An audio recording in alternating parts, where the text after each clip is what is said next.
नमस्ते जी, नमस्ते। लगभग पूरा नहीं आता। बिल्कुल नहीं, इसको घुमाइए। कोई नहीं आएगा। आ गया। बताइए जयपाल जी, क्या क्या पढ़ा है इसमें अब तक? जी, रुकिए रुकिए रुकिए। मोबाइल में क्लास ले रहा है ना, मोबाइल की स्क्रीन तिरछी करके लो तो पूरा ब्लैक बोर्ड नहीं दिखेगा, वरना पूरा ब्लैक बोर्ड नहीं दिखेगा। अपना ना मोबाइल को ऐसे तिरछा पकड़िए, ऐसे सीधा नहीं, ऐसे पकड़िए तो स्क्रीन पूरी आएगी वहां पर, ठीक है? पुष्पेंद्र, पुष्पेंद्र जी, क्लास में आपका स्वागत है।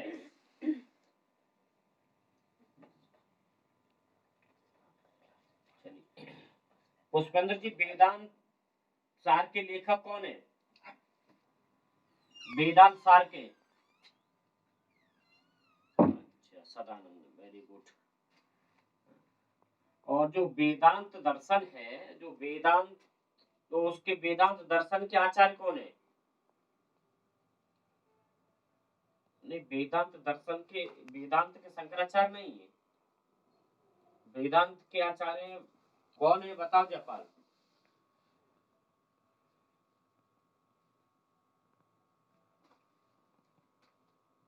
आचार्य वादरायण, ठीक है। हाँ, और आचार्य शंकर ने वादरायण का जो ग्रंथ है, उस ग्रंथ का नाम क्या है? आचार्य वादरायण का जो ग्रंथ है, उस ग्रंथ का नाम क्या है? नहीं, शारीरिक भाष्य तो शंकराचार्य का ग्रंथ है। शंकर भाष्य शारीरिक भाष्य, शारीरिक सूत्र उन्होंने शारीरिक भाष्य लिखा है, तो शंकर भाष्य तो शंकर के नाम की वजह से कह देते हैं, ठीक है ना। लेकिन शंकर ने भाष्य किस ग्रंथ के ऊपर लिखा है, मैं ये पूछना चाह रहा हूँ। जो आचार्य जो बादरायण है, बादरायण का ग्रंथ कौन सा है? हाँ, वेदांत, वेदांत सूत्र भी उसका उपनाम है, ठीक है। वेदांत सूत्र तो वेदांत का ग्रंथ है, इसलिए हम कह देते हैं, लेकिन उसका नाम क्या है? ब्रह्म सूत्र, ठीक है, ब्रह्म सूत्र। आचार्य बादरायण ने ब्रह्म सूत्र लिखा है। चलिए, हाँ, अर्थात तो ब्रह्म जिज्ञासा से प्रारंभ है, अर्थात तो धर्म जिज्ञासा से मीमांसा प्रारंभ है, ठीक है। ये ब्रह्म के बारे में बात करता है, मीमांसा दर्शन जो पूरा धर्म की बात करता है, ठीक है ना। हाँ, चलिए, तो कल हमने पढ़ा था मुख्य रूप से, जो आपको यहाँ तक है वह, एक तो हमने सूक्ष्म शरीर कल पढ़ा था, ठीक है ना, सूक्ष्म शरीर। तो सूक्ष्म शरीर जो है सप्तदश अवयवों से मिलकर के बनता है, ठीक है पुष्पेंद्र बाबू। हाँ, सप्तदश अवयवों से मिलकर के बनता है, और वो सप्तदश अवयव कौन कौन से होते हैं? तो 5 ज्ञानेंद्रिय, ठीक है, 5 कर्मेंद्रियां, और 5 5 वायु, हाँ, मन प्लस बुद्धि, ये हो जाते हैं आपके 17 अवयव, ठीक है ना। सप्तदश हो जाते हैं। ये क्वेश्चन नॉर्मल बहुत पूछा जाता है। आप देखिए, तो पंच ज्ञानेंद्रियों की उत्पत्ति कहां से होती है? पंच ज्ञानेंद्रियों की उत्पत्ति कहां से होती है?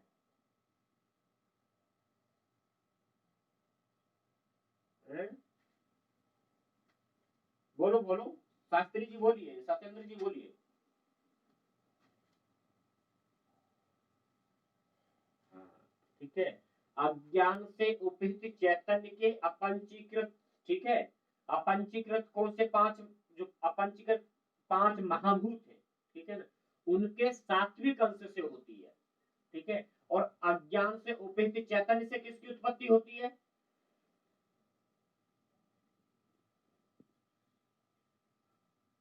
हाँ, ठीक है, आकाश की उत्पत्ति होती है। अब अज्ञान से उपहित चैतन्य से उत्पत्ति होती है आकाश की, और आकाश से वायु की, वायु से अग्नि की, और अग्नि से जल की, और जल से पृथ्वी की उत्पत्ति होती है। ठीक है, फिर इन 5 महाभूतों के सात्विक अंश से ज्ञानेंद्रियों की उत्पत्ति होती है। ठीक है ना, ज्ञानेंद्रियों की, इन 5 महाभूतों के सात्विक अंश से किसकी उत्पत्ति होती है? ज्ञानेंद्रियों की उत्पत्ति होती है। ठीक है, और इनके रजो अंश से कर्म इंद्रियों की उत्पत्ति होती है, और रजो अंश से ही वायु पंचकम की होती है। ठीक है ना, उत्पत्ति। अब यहाँ पर देखिए, मन हमारी किस प्रकार की इंद्रिय है जी? हाँ, अंतःवृत्ति है। ठीक है ना, हाँ, ठीक है। तो मन क्या, संकल्प विकल्पात्मक होता है मन हमारा। ठीक है, हाँ। और बुद्धि क्या है? वो भी अंतरेंद्रिय है। हाँ, हाँ। और बुद्धि क्या है? निश्चयात्मक। ठीक है, जो निश्चय है उसका निर्णय बुद्धि ही करती है। ठीक है, तो ये याद रखना, पंच महाभूतों के सात्विक अंश से ज्ञानेंद्रियों की उत्पत्ति होती है। ठीक है, और रजो अंश से कर्मेंद्रियों की उत्पत्ति होती है, और रजो अंश से ही, पंच महाभूतों के रजो अंश से ही वायु, मतलब पंच वायु की उत्पत्ति होती है। ठीक है, मन और बुद्धि ये मिलाकर के हमारे क्या बन जाते हैं?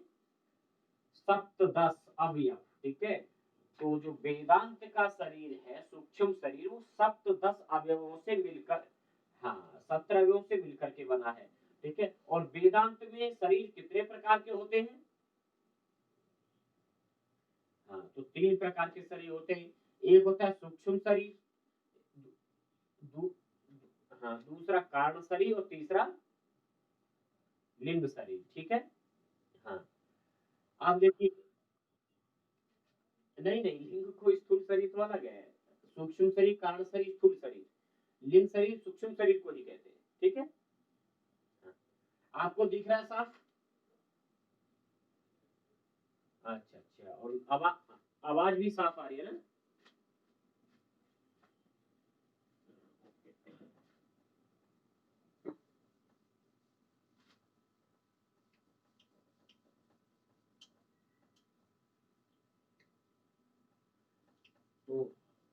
तो थोड़ा बहुत करते रहना, कल आप थे नहीं।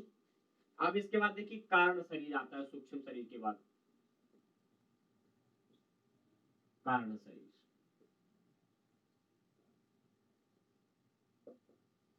ठीक है, कारण शरीर दूसरा, पहला सूक्ष्म शरीर, दूसरा है कारण शरीर। अब कारण शरीर किससे मिलकर के बना सत्येंद्र बाबू?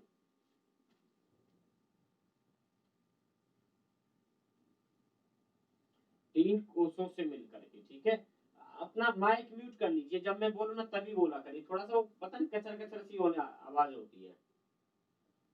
ठीक है, कारण शरीर 3 कोषों से मिलकर के बना है, और वो 3 कोष है। ठीक है, हाँ, विज्ञानमय कोष, दूसरा मनोमय कोष, ठीक है, और प्राणमय कोष।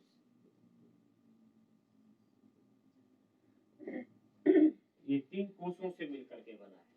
और जो विज्ञानमय कोष है वो किससे मिलकर के बना है? हाँ, ठीक है, पंच ज्ञानेंद्रियां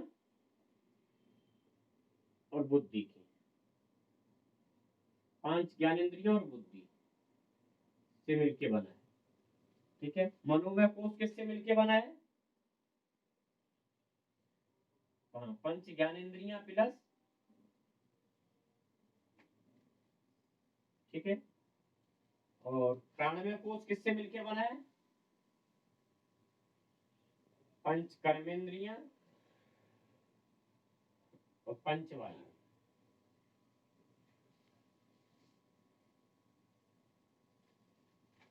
ठीक,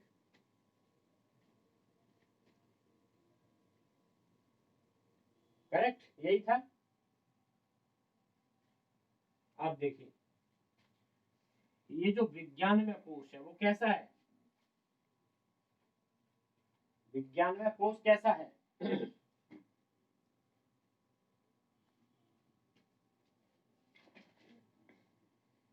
सत्येंद्र बाबू,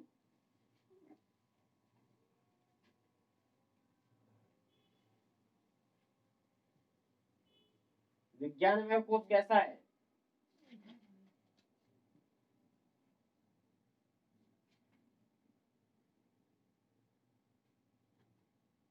ज्ञान शक्ति कर्तरी रूपा, ठीक है, कल मैंने बताया ज्ञान शक्ति कर्तरी रूपा, ज्ञान शक्ति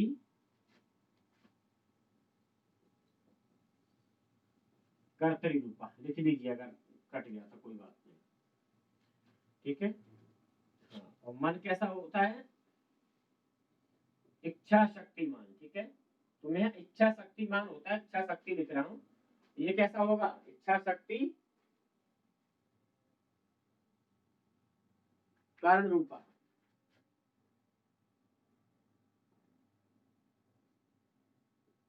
कर्ण रूपा। और प्राण में कोष किस प्रकार का होता है? क्रिया शक्ति कार्य रूपा, ठीक है।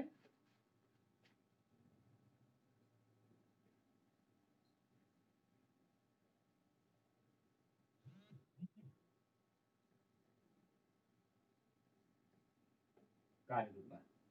अब देखिए, आपसे जब क्वेश्चन पूछा जाएगा तो क्वेश्चन जो है, प्रश्न इस प्रकार से आएगा कि कर्तरी रूपा नहीं लिख रहा है,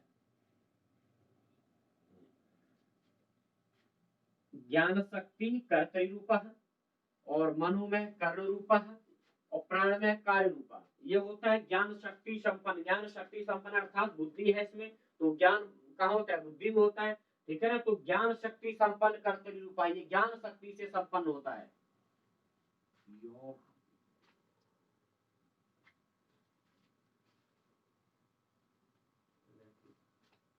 ठीक है ना।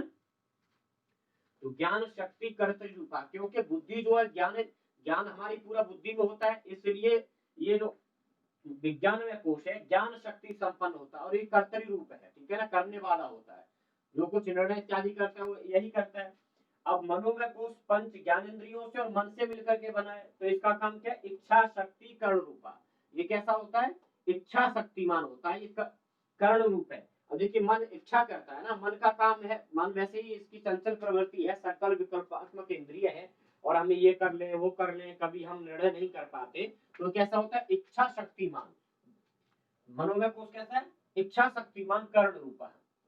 उसी प्रकार प्राणमय कोश पंच कर्मेंद्रियां पंच वायु से मिलकर बना होता है, ये क्रिया शक्ति होता है। अब देखिए, क्रिया शक्ति, कर्मेंद्रियां काम करने का कार्य कौन करता है? कर्मेंद्रियां करती, हमारे हाथ कार्य करते हैं, ठीक है ना, हमारे पैर कार्य करते हैं। तो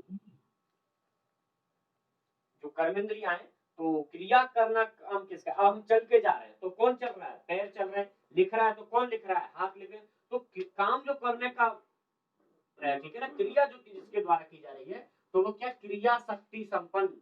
यहाँ पर ज्ञान की बात आई तो विज्ञान में कोश हो गया, ये कर्तरी रूप है, ठीक है, कर्ता धर्ता यही होता है। और मन जो है इच्छा शक्ति है, इच्छा शक्ति इसकी प्रबल होती है, तो ये कर्ण रूप हो जाता है। और प्राण में कोश पंच कर्मेंद्रियां पंच वायु से मिलकर बना होता है, ये क्रिया शक्ति संपन्न है और इसका कार्य है कार्य रूपा, ठीक है। देखिए, मन ने निर्णय, यहाँ पर आप लोग अच्छे से सुन रहे हैं ना पुष्पेंद्र? मेरी आवाज आ रही है? हाँ। अब देखिए, यहाँ पर हमारी बुद्धि ने क्या? ज्ञान शक्ति संपन्न हमारी बुद्धि है।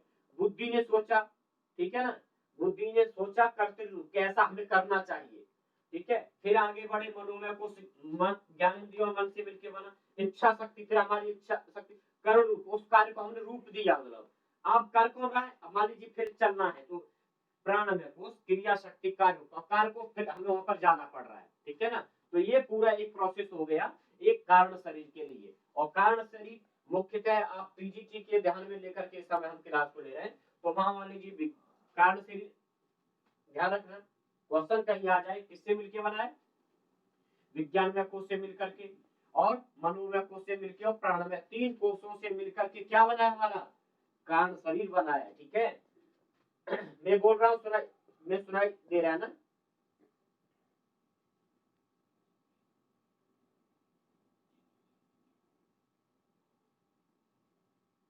में वो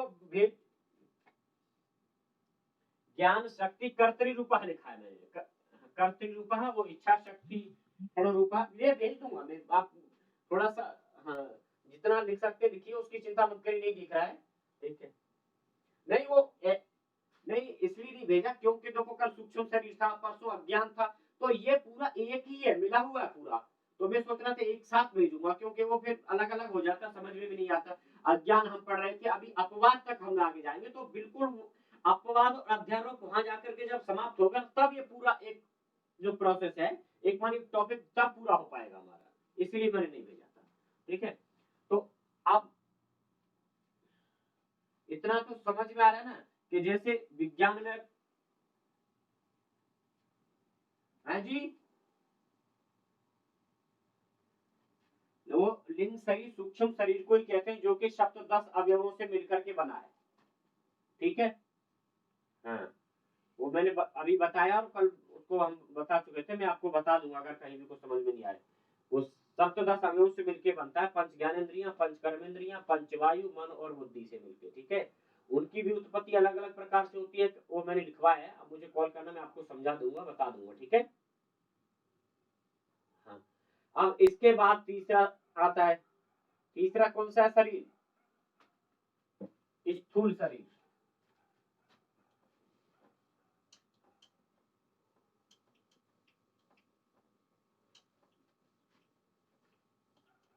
पुष्पेंद्र समझ में आ रहे हैं? आप रुक जाओ, थोड़ा बर्दाश्त करो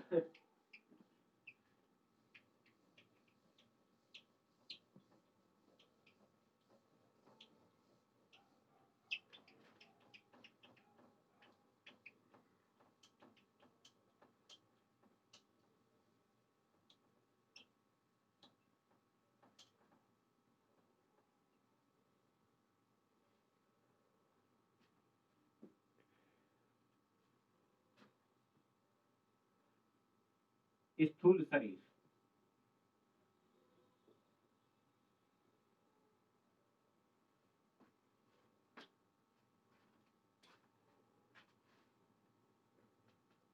अब बोलो क्या बोल रही थी मतलब। हाँ 4 प्रकार का होता है, कौन कौन सा? हाँ हाँ हाँ हाँ। सुनो सुनो आराम से, सुनो सुनो डांडा वासियों, थोड़ा सा पढ़ी रहे तो थोड़ा बर्दाश्त कर लेना चाहिए ठीक है ना। हाँ अंडज पिंडज करेगा वो थोड़ा सा, फिर माइंड में वही चीज घूमती रहती है। हाँ और पुष्पेंद्र बाबू, और पुष्पेंद्र बाबू थोड़ा मतलब तसल्ली से, हाँ ये हो गया, आगे पढ़ाइए मतलब ठीक है ना, मैं आगे पढ़ाने के लिए बैठा हूँ, थोड़ा सा मतलब अपने आप को मतलब समझदार बनाओ ठीक है ना। हाँ ऐसे टीचर से क्लास में नहीं बोलना चाहिए, हाँ आगे समझ में, आगे पढ़ाओ मतलब, हाँ एकदम मतलब नहीं। हाँ देखिए मैं कोशिश करता हूँ मतलब तो किसी टीचर की तरह पढ़ाने की, क्योंकि हम यहाँ से सीख रहे हैं ना, हमको किसी को पढ़ाना है तो हम कहाँ से सीखेंगे, आप टीचर बनने के लिए तो पढ़ रहे हैं ना। तो ये चीज मैं आपको नहीं टोकूंगा, तो आपके साथ भी ऐसे होगा मतलब। पहला है जरायुज,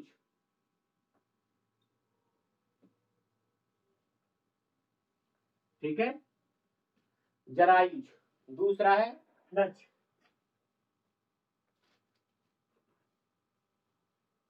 दूसरा है अंडज, ठीक ठीक है ना। और तीसरा है स्वेदज,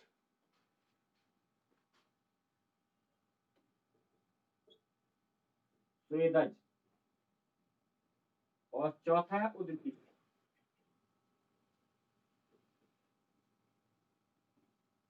अगर आपको नहीं लिखा हुआ साफ दिखे तो आप मतलब उसको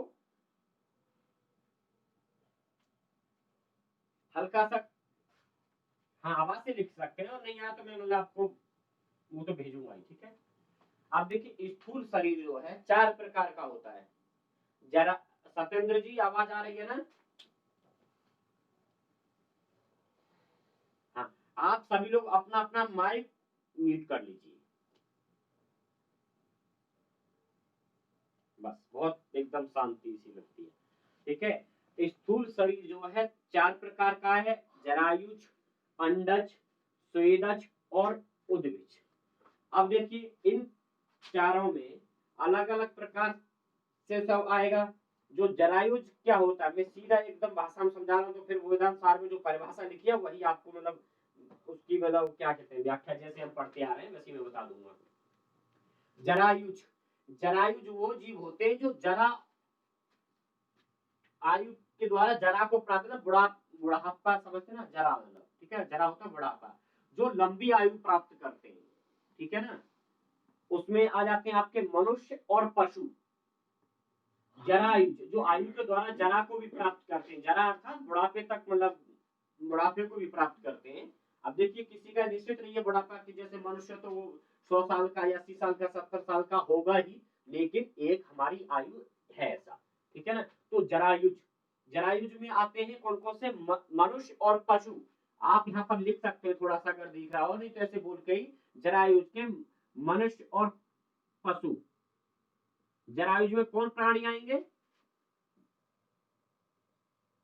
मनुष्य और पशु आदि। ठीक है पुष्पेंद्र, जरायुज में कौन कौन से प्राणी आते हैं, मनुष्य और पशु आदि। ठीक है ना, अब उसी प्रकार से अंडज, अंडज में देखिए वो प्राणी आते हैं, वो जीव आते हैं जो अंडे से पैदा होते हैं। ठीक है ना, हाँ तो उसमें आ जाता है पक्षी और सर्प आदि। ठीक है ना, हाँ पक्षी और सर्प आदि, पक्षी और सर्प आदि तो जीव अंडे से उत्पन्न होते हैं, उनको हम क्या कहते हैं, अंडज। ठीक है ना, ये अंडज अंडे से उत्पन्न हो रहे हैं। और जो जरा आयु द्वारा जरा को प्राप्त होते हैं, मनुष्य और पशु आते हैं उसमें। ठीक है, और अंडज होते हैं पक्षी और सर्प आदि जो कि अंडे से पैदा होते हैं। ठीक है, अंडा। अब स्वेदज, तीसरा है स्वेदज। स्वेदज में क्या आते हैं, जू मच्छर आदि। ठीक है ना, जू और मच्छर आदि ये मतलब स्वयं ही पैदा होते हैं, मतलब ऐसे ही किससे, बलिन अवस्था से, मैल इत्यादि से, गंदगी से जो जीव पैदा होते हैं उनको हम क्या कहेंगे, स्वेदज। ठीक है ना, जो स्वयं ही, तो इसमें लिख सकते हैं आप जू मच्छर आदि। ठीक है, जू मच्छर आदि, जू मच्छर आदि। ठीक है, और एक बचा आपका उद्भिज। उद्भिज में क्या है, जो जमीन को फोड़ करके पैदा होते हैं। ठीक है ना, जो जमीन को उद्भेदन करके पैदा होते हैं, तो इसमें आते हैं आपके वृक्ष लतादि। ठीक है, हाँ इसमें आते हैं वृक्ष लतादि।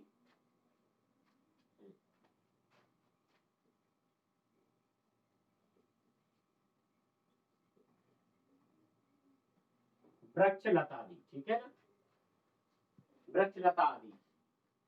सत्येंद्र जी, हाँ आप देखिए ये जो स्थूल शरीर है, स्थूल शरीर, ये क्वेश्चन नेट में आया, मैंने खुद एग्जाम दिया है कि स्थूल शरीर कितने प्रकार का होता है।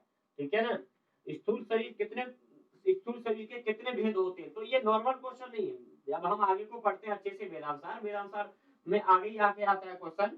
तो स्थूल शरीर के कितने भेद होते हैं, स्थूल शरीर मतलब 4 भेद होते हैं, जरायुज, अंडज, स्वेदज और उद्भिज। ठीक है जयपाल, अब जरायुज के अंतर्गत आते हैं आपके मनुष्य पशु आदि, अंडज के अंतर्गत आते हैं पक्षी सर्प आदि, स्वेदज के अंतर्गत आते हैं जू मच्छर आदि, उद्भिज के अंतर्गत आते हैं वृक्ष लता आदि। ठीक है, तो ये आपका स्थूल शरीर 4 प्रकार का हो गया। अब देखिए वेदांत सार कितने प्रकार के शरीर मानता है, पुष्पेंद्र जी आप बताइए।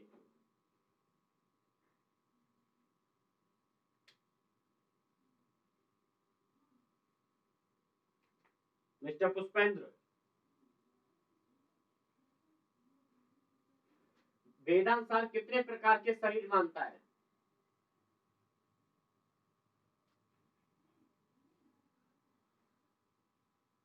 कौन कौन से,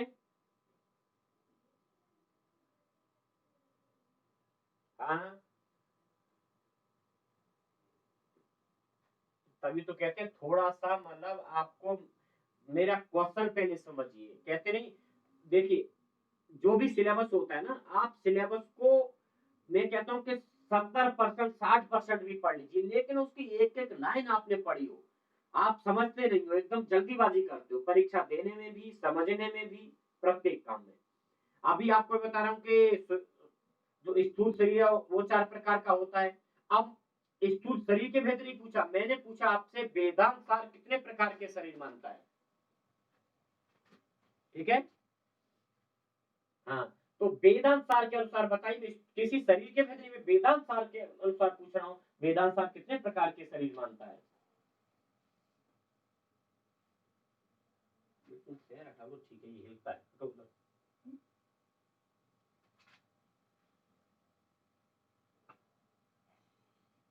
हाँ, वेदांत सार कितने प्रकार के शरीर मानता है, कौन कौन से 4।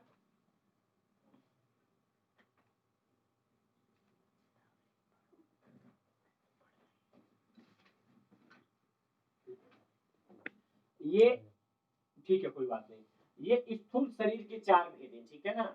वेदांत सार 3 प्रकार के शरीर मानता है, सूक्ष्म शरीर, कारण शरीर और स्थूल शरीर। ठीक है पुष्पेंद्र, वेदांत सार कितने प्रकार के शरीर मानता है, त्रयभेदा संति, ठीक है ना। कौन कौन से त्रयभेदा, सूक्ष्म शरीर, कारण शरीर और स्थूल शरीर। आप बताओ सूक्ष्म शरीर कितने अवयवों से मिलकर के बना है।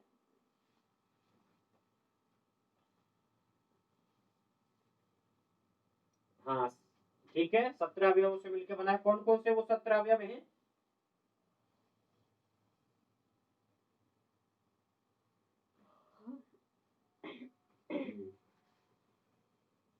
वायु कितनी है,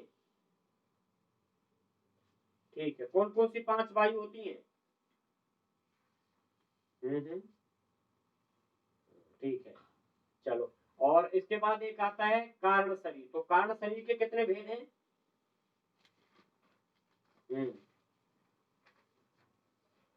वेरी गुड, कौन कौन से।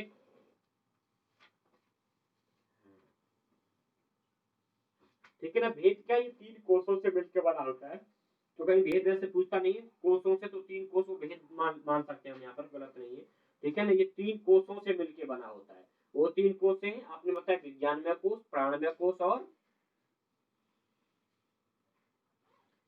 हाँ, तो ठीक है, कोई बात नहीं। विज्ञानमय कोष किस किस से मिलकर बना है।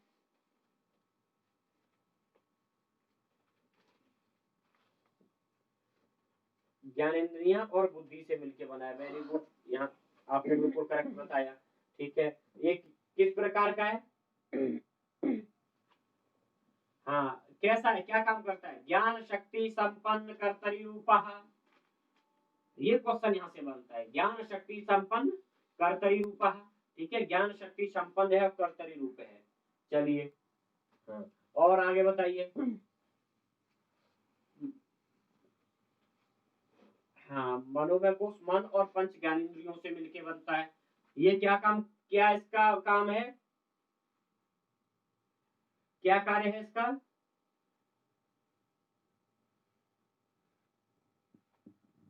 इच्छा शक्तिमान कर्ण रूपा, ठीक है, बहुत अच्छे। उसके बाद प्राणमय कोष, प्राणमय कोष किससे मिलकर के बना है।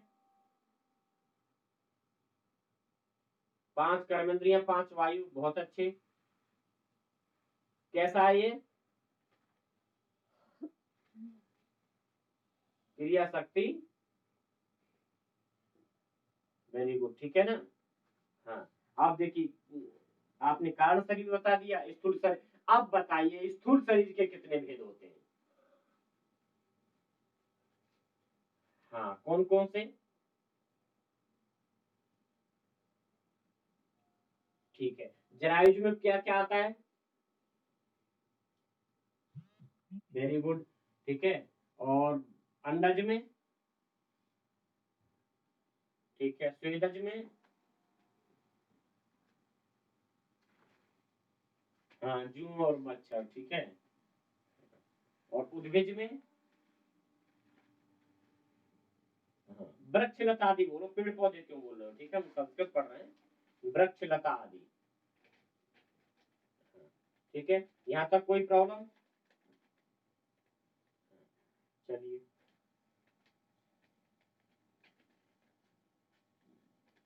अब आगे चले। चलिए अब ये ध्यान रखना, शरीर वेदांत के अनुसार भूलना नहीं। शास्त्री जी,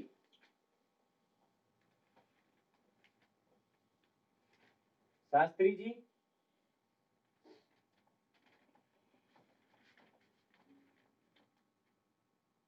समझ में आ रहा है ना?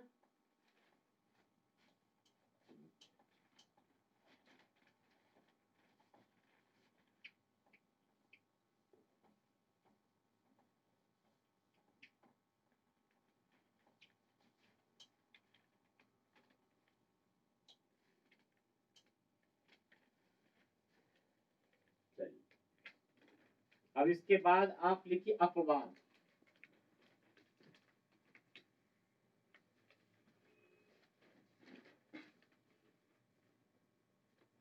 अपवाद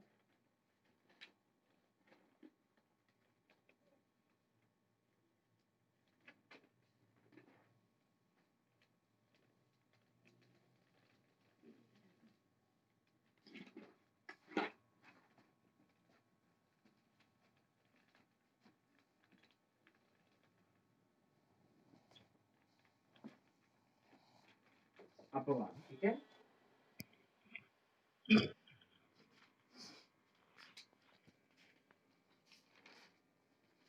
अपवाद किसे कहते हैं, ठीक है, अपवाद हम पढ़ेंगे। तो अपवाद की परिभाषा यहाँ पर इन्होंने बड़ा अच्छे से दी है।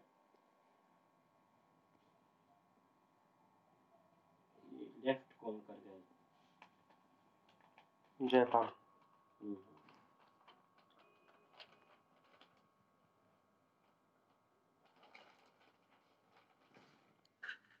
चलिए अपवाद देखिए, अपवाद किसे कहते हैं।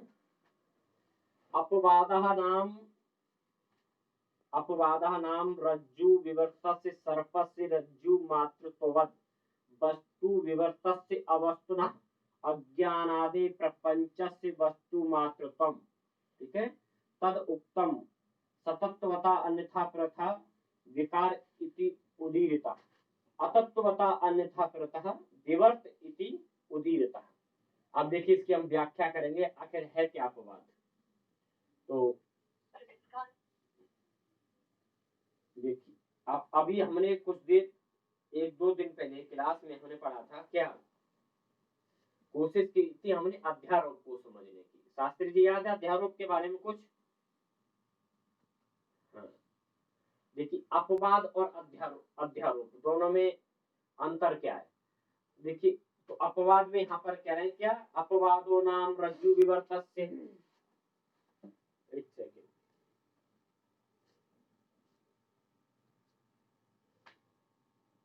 अपवादो नाम रज्जु विवर्तस्य सर्पस्य रज्जु मातृत्ववत्, ठीक है। अब पहले इसको समझिए अपवाद। माइक अपना म्यूट रखिए, ठीक है। आप जी जी ठीक है। तो अपवाद कह रहे हैं, अभी हमने अध्यारोप पढ़ा था, मैं अपवाद बता रहा हूँ, ठीक है, फिर वो समझ में आएगा, एकदम क्लियर होता क्या अपवाद। अपवाद हाँ अब नहीं पहले पढ़ा दिया है। अपवादः नाम रज्जु विवर्तस्य, कि रज्जु में, ठीक है ना, अपवाद क्या है, रज्जु में सर्प की प्रतीति करना। जैसे मान लिया हमने रस्सी में भ्रांति बस क्या प्रतीति सर्प की पुनः हमें जैसे ज्ञान हुआ रस्सी है और एकदम हमें लगा कि सांप, और फिर एकदम से उसका अपवाद हो गया, अरे कि नहीं ये तो रस्सी है, उस ज्ञान को हम क्या कहते हैं, अपवाद कहते हैं। आया समझ में? जब हमें अज्ञान बस, ठीक है, हमें किसी वस्तु की प्रतीति हुई, और किसकी यहाँ पर डायरेक्ट उन्होंने बोला है कि हमें रस्सी की प्रतीति सर्प के रूप में हुई। अपवादो नाम रज्जु विवर्तस्य सर्पस्य, ठीक है ना। विवर्त यहाँ पर शब्द प्रयोग किया, विकार और विवर्त दोनों में बड़ा अंतर है, और मैं समझाऊंगा आपको, यहाँ पर पूछता भी है यहाँ से क्वेश्चन को। तो कह रहे अपवादो नाम रज्जु विवर्तस्य सर्पस्य रज्जु मातृत्ववत्, ठीक है, कि जब हमें रज्जु में अर्थात रस्सी में सर्प की प्रतीति होती है, ठीक है, लेकिन उसका अगले ही क्षण क्या है, अज्ञान अपवादे विवर्तस्य वस्तुनो अज्ञान अपवादे, अर्थात प्रपंच वस्तु मात्रत्वम, अर्थात जो अज्ञानवश हमें रज्जु में जो सर्प की प्रतीति हुई वो अगले ही क्षण उसका अपवाद हो गया और हमें पता चला अरे नहीं ये तो सांप नहीं रस्सी है। जैसे हमको लगा एकदम अरे सांप, फिर अगले ही क्षण हमको ज्ञान हो गया कि ये क्या है, रस्सी है, सर्प नहीं है। ये अब इसे हम अपवाद कहते हैं। और अध्यारोप में क्या होता था, वस्तुनि अवस्व आरोपो अध्यारोपा, वहां पर क्या होता था, वस्तु में अवस्तु का आरोप कर देना ही क्या है, अध्यारोप है। वहां पर हमें ज्ञान की प्रतीति नहीं हुई, हमें अज्ञान हमारा बना रहा। वस्तु में क्या किया हमने, अवस्तु का आरोप कर दिया। ठीक है ना, जैसे मान लीजिए ये मेरा हाथ है और यहाँ पर आपको ये डस्टर दिखा तो आपको क्या लगा ये डस्टर है, लेकिन अगली क्षण आपको अरे नहीं हाथ है। तो ये तो हो गए अपवाद। जैसे ये हाथ है और आपको एकदम से लगा दिए डस्टर है, कि फिर आपको लगा नहीं हाथ है, तो इसे क्या कहेंगे हम, ये अपवाद की श्रेणी में आ गया। और जब हमको लगा कि ये हाथ को ढक रखा है किसने, डस्टर ने, ये हाथ नहीं डस्टर है और यही बना रहा, हमें ये नहीं पता चला कि यहाँ पर ये हाथ है नीचे। ठीक है ना, तो इसको क्या कहेंगे हम, अध्यारोप। वस्तुनि अवस्तु आरोपः, वस्तु क्या है पता है आपको, सच्चिदानंद अनंत ब्रह्म, सत्य चित आनंद ब्रह्म। जो ब्रह्म है वो वस्तु है, और अवस्तु क्या है, अज्ञान आदि सकल जड़ समूह अवस्तु। जब वस्तु में अवस्तु का आरोप होता है तब हम उसे क्या कहते हैं, अध्यारोप कहते हैं। लेकिन जब वस्तु में, यहाँ पर क्या कह रहे हैं कि अपवादो नाम रज्जु विवर्तस्य, अगर हमें रज्जु में सर्प की प्रतीति हुई और हमें तुरंत अगले क्षण ये पता चल गया ये सांप नहीं रस्सी है, तो उसे हम क्या कहेंगे, अपवाद कहते हैं। ठीक है, यहाँ पर इन्होंने वेदांत सार में अपना कहा, देखिए कि रस्सी परिभाषा तो वेदांत सार के अनुसार है, अपवादा नाम रज्जु विवर्तस्य सर्पस्य, रज्जु मात्रत्ववत् वस्तु विवर्तस्य अवस्तुनः अज्ञानादि। ठीक है ना, अवस्तुनः अज्ञानादि, अवस्तु क्या होता है, अज्ञान होता है। मैंने बताया ना, वस्तु ब्रह्म होता है, अवस्तु अज्ञान होता है। तो अज्ञान प्रपंचस्य वस्तु मात्रत्वम, तद प्रपंच मतलब वही अज्ञान के कारण हमें क्या हुआ, प्रतीति हुई सर्प की, लेकिन वो है नहीं, और अगली क्षण में पता चल गया क्या, यहाँ पर हमें ज्ञान का पता चलेगा। अर्थात ये क्या है, तो अपने मूल रूप का परित्याग करके अन्य रूप को ग्रहण करना ही। ठीक है ना, यहाँ पर क्या, मूल रूप का त्याग करके अन्य रूप को ग्रहण किया, मतलब रज्जु ने सर्प का रूप ग्रहण किया, लेकिन अगले क्षण क्या हुआ, विवर्त के कारण, ठीक है ना, उसके हमें पुनः ज्ञान की प्रतीति हो गई। अब यहाँ पर विवर्त और विकार दो शब्द दिए इन्होंने, इसी लाइन में बहुत ज्यादा आता है, सतत्वतो अन्यथा प्रथा विकार इति उदीरितः, अतत्वतो अन्यथा प्रथा विवर्त इति उदीरितः। अब कहते हैं कि विकार इसलिए कहा गया कि ये अपने रूप को छोड़े बिना अन्य वस्तु की मिथ्या प्रतीति क्या विवर्त कहलाती है। देखो विकार में और विवर्त में अंतर क्या, कोई भी मूल वस्तु, ठीक है ना, अपने मूल रूप को छोड़े बिना, ठीक है ना, अन्य वस्तु प्रतीत होती है तो विवर्त होता है। अब मान लीजिए हमें प्रतीति हुई कि अपवाद की रज्जु ये सर्प है, लेकिन वो सर्प नहीं है, तो क्या है, रज्जु है, तो ये विवर्त है। और विकार में क्या होता है, विकार में जो मूल वस्तु जो है अपने मूल रूप से परिवर्तित हो जाती है। ठीक है ना, मान लीजिए जो किसी वस्तु का ये मूल रूप है, उसका जो यदि इसमें विकार आया तो विकार के कारण क्या है, वस्तु अपने मूल रूप का त्याग कर देती है। इसका एक आप उदाहरण के द्वारा समझिए, जैसे दूध से विकार जब इसमें पैदा होता है तो क्या बन जाता है, दही बन जाता है। ठीक है, जब दूध से दही बन गया तो इसे हम क्या कहेंगे, उसमें विकार आ गया। ठीक है ना, विकार आ गया, कहते हैं कि अब तो उसने इतनी बड़ी गलती, उसकी गुंजाइश ही नहीं है, मतलब तो इसे हम विकार कहते हैं। ये अपवाद में दोनों शब्द दिए हैं और बहुत पूछे जाते हैं। ठीक है, विकार में विवर्त में अंतर क्या है। अब देखिए, तो दूध से दही क्या है, विकार है। ठीक है ना, समझ में आ रहा है, अब नहीं आप उससे पूछना, अभी मैं विवर्त और बता दूं। और विवर्त में क्या होता है, मान लीजिए हमें पता चला कि ये क्या है, सर्प है। ठीक है, हमें रज्जु की प्रतीति सर्प के रूप में हो गई, और ठीक है वो रज्जु अर्थात रस्सी, लेकिन अगले ही क्षण हमें ऐसा लगा ना ज्ञान के कारण कि ये क्या रज्जु सर्प है, लेकिन वो सर्प नहीं था, हमें लगा। ठीक है ना, हमें प्रतीति उसकी हुई कि ये क्या है, रज्जु सर्प है, लेकिन ऐसा नहीं कि हमारे सोचने से, हमारे अज्ञान के कारण रज्जु सर्प में परिवर्तित हो गई। लेकिन जैसे ही हमें ज्ञान होगा तो रज्जु जो है अपने मूल रूप में ही हम उसको, उसका ज्ञान हो जाएगा। मूल रूप इसका परिवर्तित नहीं होता विवर्त में, अर्थात ज्ञान होने पर वो हमें पता चल जाएगा कि ये रज्जु नहीं, ये सर्प नहीं है, ठीक है, क्या ये रज्जु है। लेकिन विकार जब किसी वस्तु में आ जाता है तो वो अपने मूल रूप का त्याग कर देती है, ठीक है। तो विकार, इसलिए विकार और विवर्त में ये दोनों में अंतर है, ठीक है। अब यदि यहाँ पर हल्का सा कहीं कुछ लग रहा हो आपको तो मुझे पूछ सकते हैं।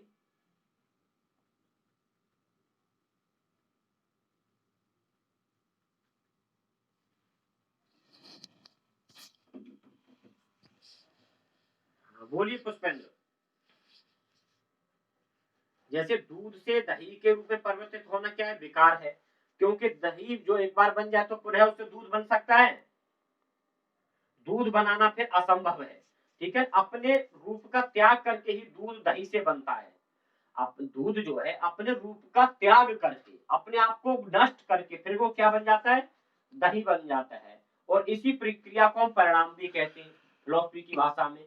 लेकिन इसके अतिरिक्त अपने स्वरूप का त्याग ना करते हुए जब किसी वस्तु में अन्य वस्तु की मिथ्या प्रतीति होती है, ठीक है ना, जब किसी वस्तु में अन्य वस्तु की मिथ्या प्रतीति होती है तो इस प्रक्रिया को हम विवर्त कहेंगे। जैसे रस्सी में सर्प की प्रतीति, सीपी में चांदी की भ्रांति होना, क्या है, ये विवर्त है। सीपी को कई बार हम, जो सीपी होते ना, हम तो गंगा किनारे वाले देखा होगा तो वो रजत की हमें भ्रांति होती है, लेकिन वो रजत होता नहीं। जब हम जाकर के उसे उठा के देखते हैं तो सीपी है, तो आपको लगा रजत है, आपको मिथ्या प्रतीति हुई, फिर आपने उठाया तो वो अपने किस में आ गई, मूल रूप में आ गई। लेकिन जब दूध से दही बन गया तो क्या फिर आप उसको दूध बना सकते हैं? हाँ, तो ये दोनों विवर्त और विकार में अंतर, और यही अपवाद का सार है, मतलब वही अपवाद को बता रहे हैं, ठीक है। जब मिथ्या प्रतीति हमें किसी में होती है तो वो अपवाद होता है। आप बताइए, कुछ कह रहे थे जी। हाँ, ज्ञान का निराकरण, हाँ हाँ हाँ हाँ, जी बिल्कुल। आप बताइए क्या पूछ रहे थे।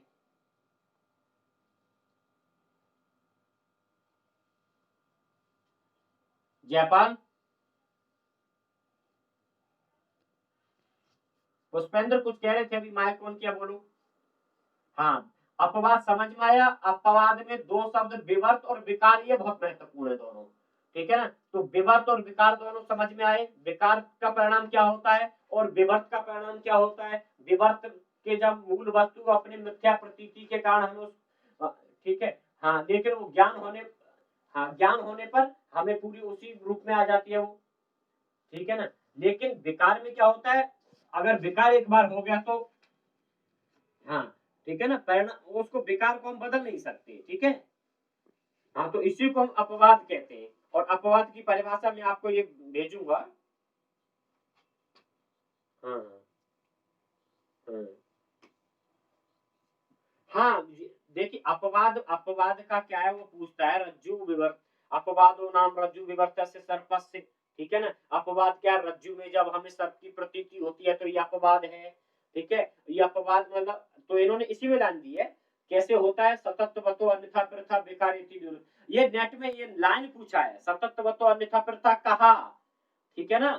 हाँ, अतत्वतो अन्यथा प्रथा, जब सत्व की प्रतीति होती है वो मतलब एकदम बेकार किसी में रूप में वो परिवर्तित हो जाता है, तो उसको हमने, तो ये लाइन वहां से पूछा है एकदम से का आपको। हाँ, ठीक है ना, विवर्त और विकार, ये जब वहां से अगर आपको ध्यान आ रहा है, आपने पढ़ा अच्छे से, तो एग्जाम में जब आएगा आप उसको कर सकते हैं, ठीक है। आया समझ, विवर्त और विकार में अंतर क्या है, बताओ। आया, जैसे दूध से दही बन गया तो दही से दूध बना सकते वापस, इसको विकार कहते हैं, ठीक है ना। और हमें लगा जैसे रस्सी है एक, और एक सांप है, तो रस्सी, तो हमें ऐसा लगा ही तो है, सांप तो नहीं बन सकती वो, ठीक है। तो सांप फिर हमने देखा उसको, क्या है ये, अरे रस्सी है ये, तो फिर हम डरेंगे उससे, नहीं डर, तो वो क्या है, विवर्त है, ठीक है। ये विकार और विवर्त, इसी को हम कहते हैं अपवाद, ठीक है। चलिए पुष्पेंद्र,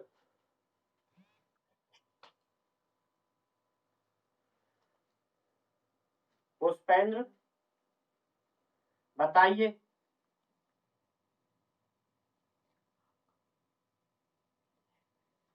रस्सी में भ्रांतिवश प्रतीत होने वाले सर्प की पुनः रस्सी मात्र के रूप में प्रतीति के समान ब्रह्म रूप वस्तु में मिथ्या प्रतीति के कारण अवस्तु अज्ञान आदि प्रपंच में पुनः ब्रह्म रूप सत्य वस्तु का भान होना ही वस्तुतः अपवाद है। ठीक है ना। उसी रूप में मतलब हमें ज्ञान हो जाता है, अज्ञान हट जाता है, तो वो अपवाद कहलाता है। हाँ, और इसके दो रूप हैं, विकार और विवर्त। समझ में आया? एकदम क्लियर है?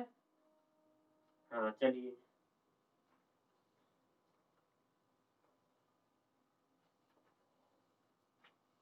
शास्त्री जी,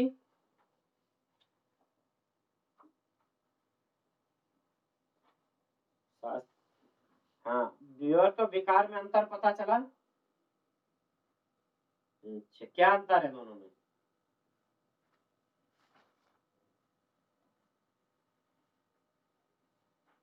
हाँ ठीक है।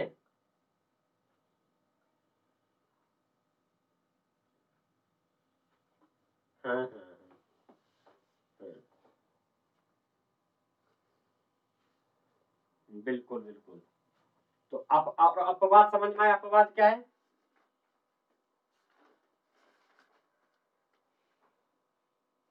अपवाद क्या है? जो विवर्त का रूप है वही अपवाद है। ठीक है ना।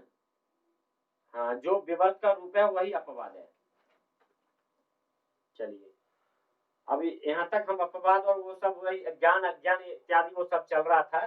तो अब अज्ञान और ज्ञान में बताया था, वो थोड़ा सा आपको याद रखना, थोड़ा सा उसे दोहराऊंगा। अच्छा, एक लिख लीजिए हल्का सा वेदांत में। ठीक है, सृष्टि प्रक्रिया और है, तो उसको हल्की सी लिखिए, सृष्टि प्रक्रिया। तो थोड़ा सा मैं लिखवा दूंगा, आपको याद रहेगा। सृष्टि प्रक्रिया एक हेडिंग डाल दीजिए।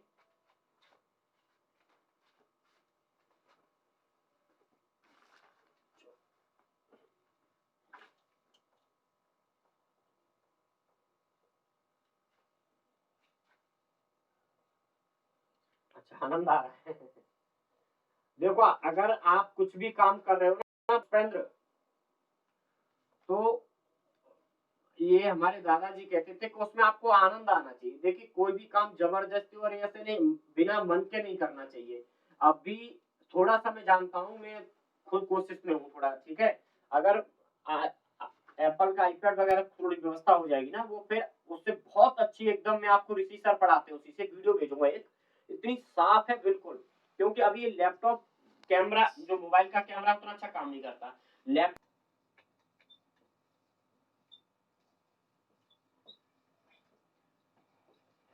बहुत ज्यादा क्वेश्चन से पूछता नहीं, मैं थोड़ा सा मैं लिखवाऊंगा, आखिर वो है क्या। लिखिए जरा, सृष्टि प्रक्रिया।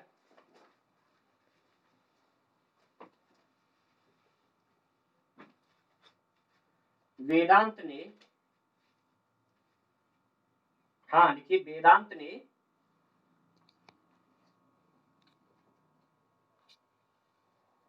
वेदांत ने स्थूल सृष्टि का विकास,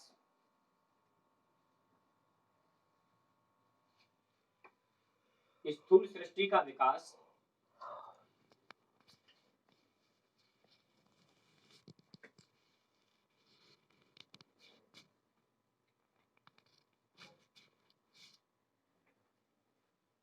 स्थूल सृष्टि का विकास ब्रह्मांड के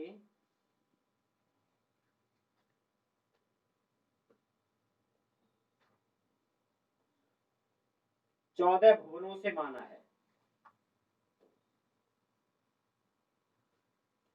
ब्रह्मांड के 14 भुवन से माना है या होता है।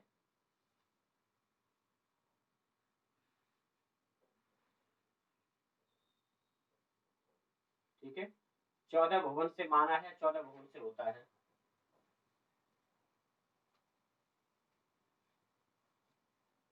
ठीक है,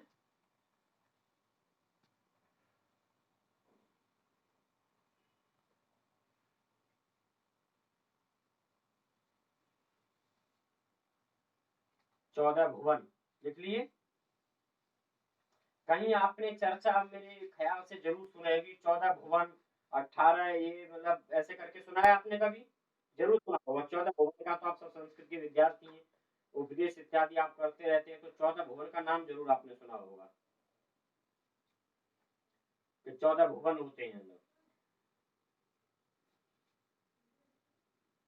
सुना है नहीं? क्या नाम है?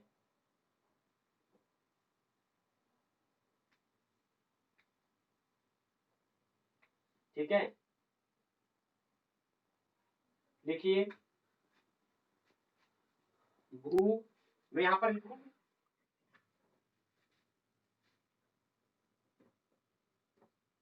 दिख रहा है लिखा हुआ?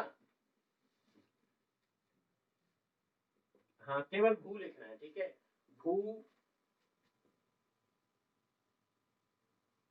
भुवा, ठीक है, अब याद आएगा आपको। स्वाहा, माहा,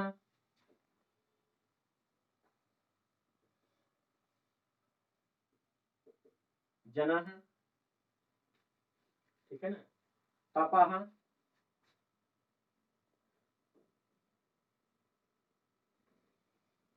तपः, सत्यम,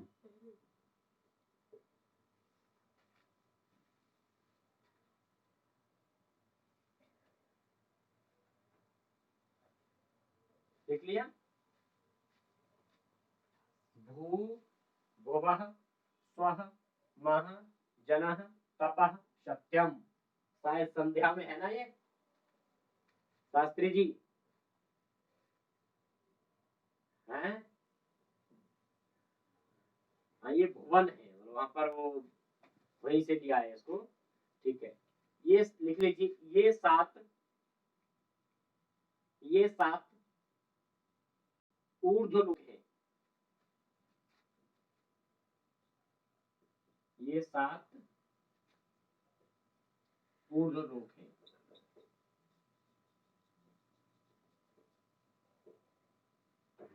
ये सात ऊर्ध्वलोक है।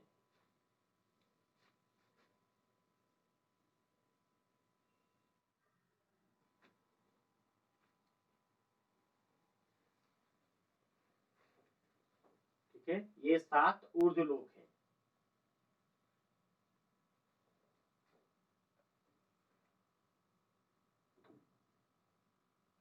लक्ष्मी,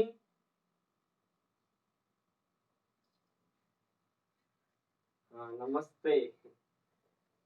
तो 8 बजे फ्री होती है। आज तो मैंने बहुत इम्पोर्टेंट पढ़ाया इससे पहले, मतलब 1 घंटे से। चलो इसका भी कुछ सोल्यूशन करेंगे, हैं? देखो, सृष्टि प्रक्रिया में वेदांत ने, लिख लो जरा, वेदांत ने सृष्टि, वेदांत ने स्थूल सृष्टि का विकास, वेदांत ने स्थूल सृष्टि का विकास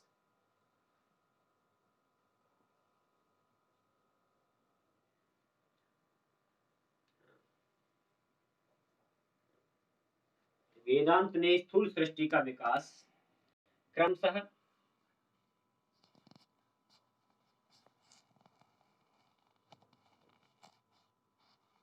बेटा वो खाया करो, सो पत्ती वाली सब्जी और घी पिया करो। छोटे छोटे बच्चे तुमसे ज्यादा ऑनलाइन पढ़ रहे हैं आजकल, ठीक है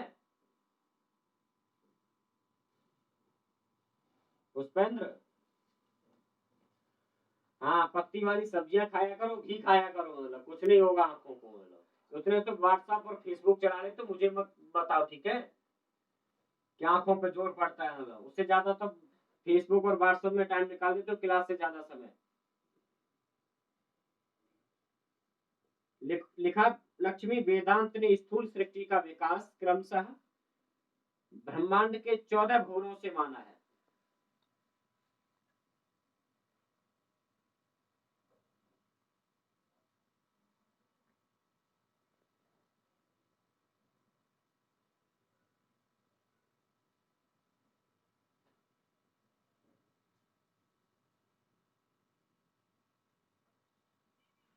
हाँ, 14 भुवन से माना है, तो ये पहले लिखिए, भू, भू, ये विसर्ग भी लगा हुआ है। भू भुवः स्वः मः जनः तपः सत्यम।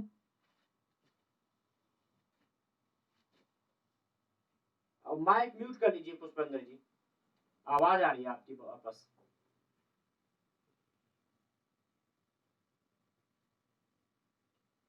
भू भुवः स्वः मः जनः तपः सत्यम, ये 7 ऊर्ध्वलोक है। ठीक है, ये 7 ऊर्ध्वलोक है।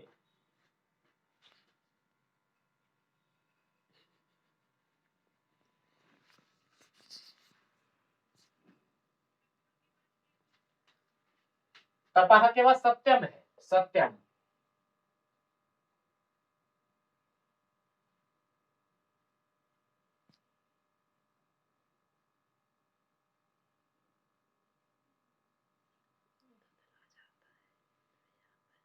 ठीक है, सत्यम है, ये 7 ऊर्ध्वलोक है।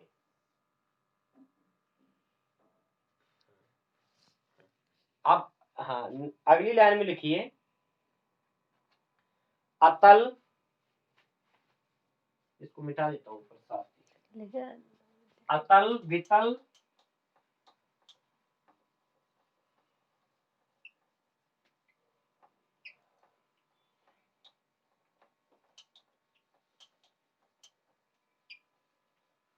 ठीक है, लिखिए अतल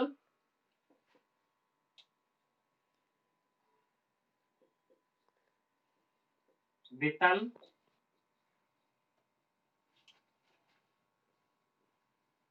सुतल, अतल वितल सुतल तलातल, तलातल अतल वितल सुतल तलातल रसातल, 1 2 3 4 5। ठीक है, तलातल हो गया। उसके बाद आता है महातल,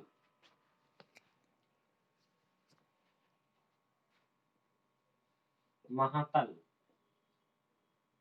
और पाताल।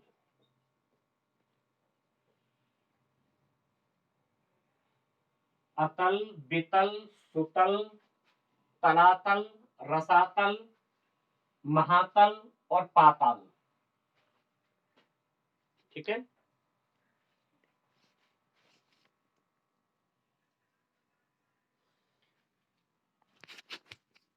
तलातल के बाद रसातल, रसातल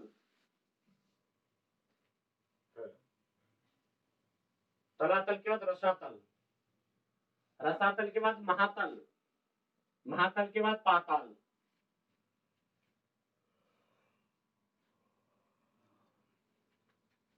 ठीक है,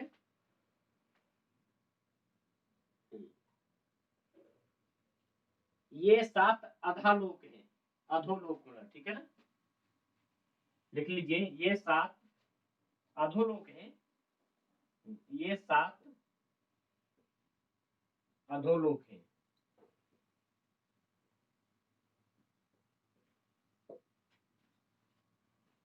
ये 7 अधोलोक है।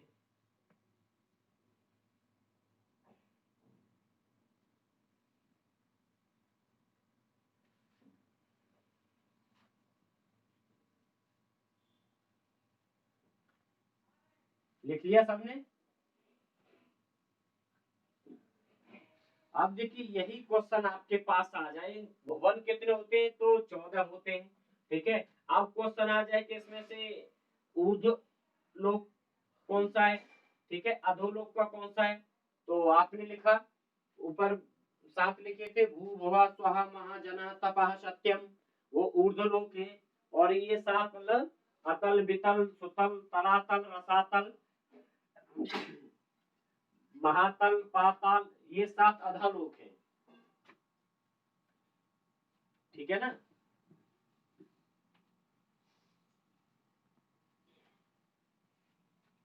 तो इनसे ही इनकी सृष्टि प्रक्रिया इत्यादि सब चलती है।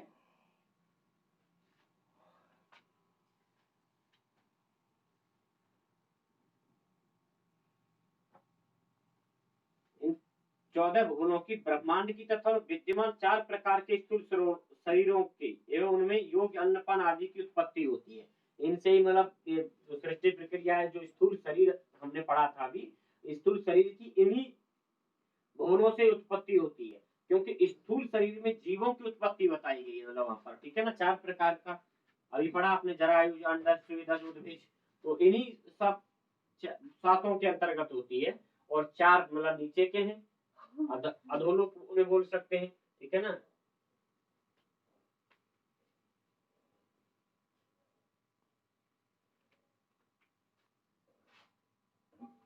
ठीक है ना, चलिए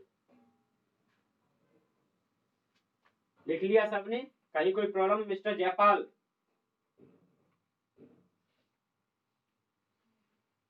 अच्छा, हाँ, भुवन कितने होते हैं? अच्छा, आप देखिए जो 5 ज्ञानेंद्रियां हैं, 5 कर्मेंद्रियां हैं, इनके मतलब जैसे ज्ञानेंद्रियां कौन कौन सी हैं? श्रोत्र, त्वक, चक्षु, रसना, घ्राण, ठीक है ना। हाँ, तो इनका मतलब अधिष्ठात्री देवता भी माना गया। तो वो एक मैं फोटो खींच के आपको भेज दूंगा, वहां से आप नोट कर लेना, लिखाऊंगा, बहुत टाइम लगता है, ठीक है। 15 का है, फिर वही फिर अंतरिंद्रिया, बुद्धि, मन, उन चारों का है, ठीक है ना। तो मैं एक पिक भेजूंगा, उससे आप नोट कर लेना, ठीक है लक्ष्मी।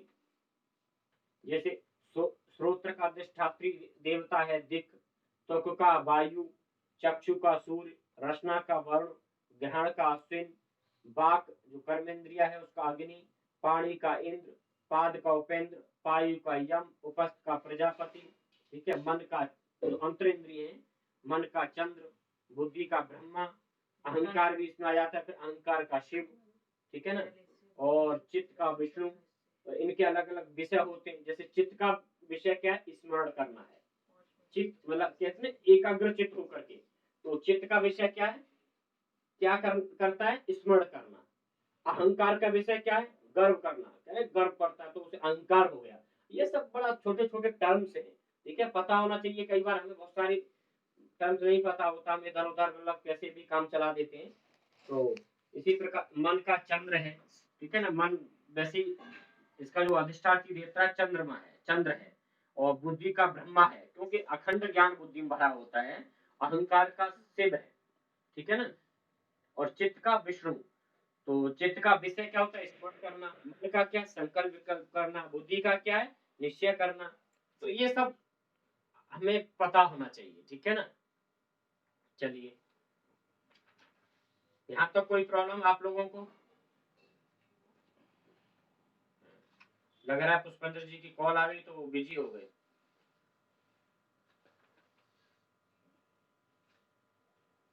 चलिए, इतना तो ध्यान रखना चाहिए, क्लास चल रही है, किसी को बता दो कि मैं पढ़ रहा हूँ, बाद में कॉल करूंगा, फिर बाद में समझ में नहीं आया। चलो, आप लोग जैसा उचित समझो, ठीक है। विवर्त विकार आपको समझ में आ ही गया है मतलब। अब इसके बाद थोड़ा सा जो सत्ता, ठीक है ना, अभी हम जैसे सृष्टि प्रक्रिया बताया, तो सत्ता के कुछ रूप है इन्होंने बताया वेदांत में, ठीक है। तो वो आप हल्का सा लिखेंगे, सत्ता के त्रिविध रूप। अभी पिछली बार पीजीटी में ही पूछा, सत्ता के कितने रूप होते हैं, तो आप लिखिए सत्ता के त्रिविध रूप। वेदांत मतलब कितने प्रकार की सत्ता मानता है, वही है। देखिए सत्ता के, हल्का सा हेडिंग टाइप में, सत्ता के त्रिविध रूप।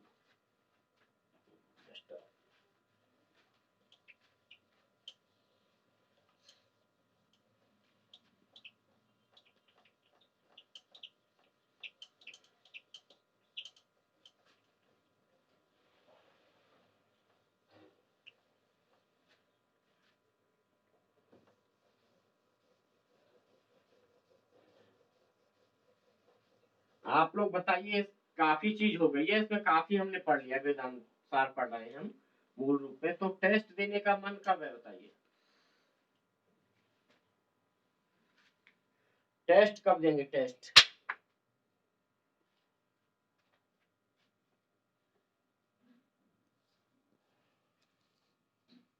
अच्छा अच्छा,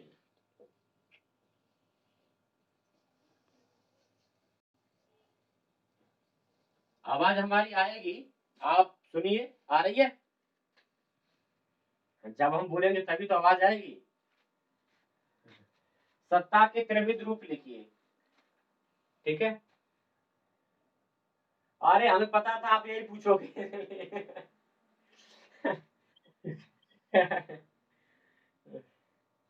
चलो कुछ नहीं लिखवाया है, लिखिए सत्ता के त्रैविध रूप लिखिए। वेदांत दर्शन के अनुसार त्रिविध रूप मतलब 3 प्रकार होते हैं सत्ता के। देखिए वेदांत दर्शन के अनुसार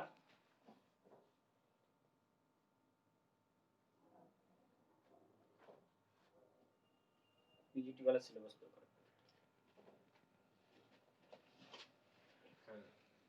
वेदांत दर्शन के अनुसार 3 प्रकार की सत्ता को मान्यता प्राप्त है।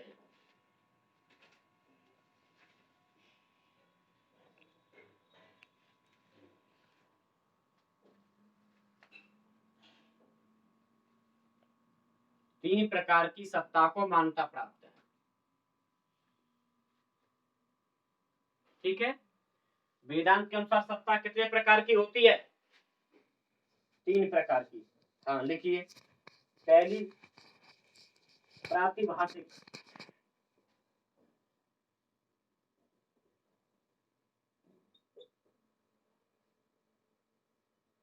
प्रातिभाषिक, ठीक है,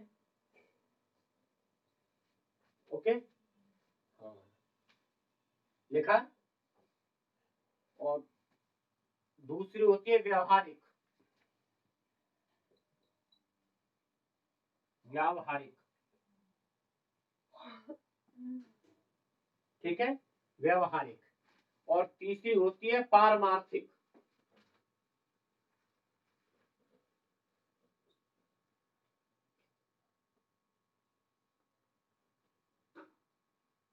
पारमार्थिक। अभी ये पिछला पेपर उठ के देख लेना, यही क्वेश्चन पूछा है, मुझे पता है, ठीक है।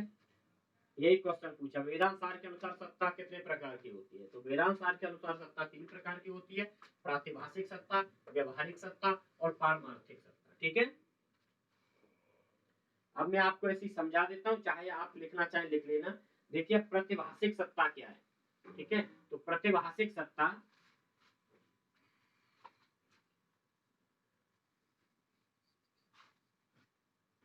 प्रातिभाषिक, प्रति नहीं, प्रति तो शब्द नहीं, प्रातिभाषिक होगा, ठीक है ना। हाँ हाँ, नहीं नहीं, वो तो बोलते समय हो सकता है बोल दिया हो, ठीक है। तो प्रातिभाषिक सत्ता उसे कहते हैं जो प्रतीति के समय तो सत्य प्रतीत होती है, ठीक है ना। प्रतिभाषिक सत्ता उसे कहते हैं जो प्रतीति के समय तो सत्य प्रतीत होती है, किंतु कुछ समय के बाद, ठीक है ना, किसी अन्य ज्ञान के द्वारा बाधित हो जाती है। प्रतिभाषिक हाँ ठीक है ना। प्रतिभाषिक सत्ता वह होती है जो प्रतीति के समय तो, ठीक है ना, सत्य प्रतीत होती है। जब हम मान लीजिए देख रहे हैं प्रतीति के समय, अर्थात जब हम उसको प्रतीत कर अर्थात देख रहे हैं, तब तो हमें वो कैसी लगती है, सत्य प्रतीत होती है। लेकिन कुछ समय बाद उसका क्या ज्ञान, जब ज्ञान होने पर क्या उसका बाद हो जाता है, वैसी जो हमें लग रहा था वैसी वो नहीं रहती, ठीक है। प्रतिभाषक ऐसी प्रतीति हुई, कई बार होता है ना, देखिए आप मतलब अपने घर में बैठे और कोई निकल के गया तो आपको ऐसा आभास हुआ, अरे कि शायद ये जापान गया है क्या, लेकिन वो जापान नहीं होता। फिर आप उठ करके देखेंगे, अरे हाँ अरे जापान नहीं है। समझे नहीं समझे? प्रतिभाषिक सत्ता वह होती है, कई बार ये व्यवहार में हमारा होता है। देखिए व्यवहार में हमने देखा कि अरे क्यों, अरे वो तो जापान जा रहा है, लगा हमको अरे नहीं जापान नहीं है, वो ऐसा कहाँ है।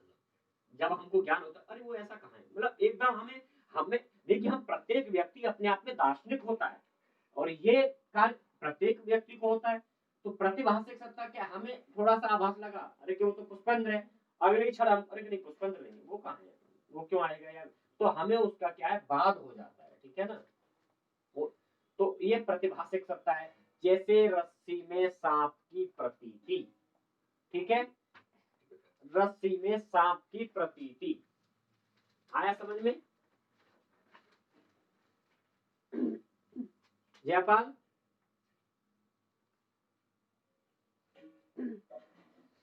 हाँ प्रतिभाषिक सत्ता, ठीक है ना। हमें जब हमने देखा तो सत्य प्रतीत हुई, लेकिन कुछ समय के लिए सत्य प्रतीत होती है, बाद में उसका ज्ञान होने पर उसका सत्य मूल रूप में व्यवहार में होता है ना। हम देखते हैं अरे कि ये तो पुष्पेंद्र जा रहा है पीछे, हमने देख लिया एकदम से, अरे कि नहीं पुष्पेंद्र नहीं है, तुरंत हमें ज्ञान हो जाता है। तो हम अपने आप में खुद बहुत बड़े दार्शनिक हैं। चलिए, और दूसरी होती है व्यवहारिक सत्ता, ठीक है ना, जिसका प्रयोग हम व्यवहार में करते हैं। तो कह रहे संसार के घटपट आदि के सभी वस्तु एक दूसरे में संपूर्ण जगत इसका, मान लीजिए संसार में क्या है, घटपट आदि, ठीक है ना। तो एक घटपट आदि जो पदार्थ है,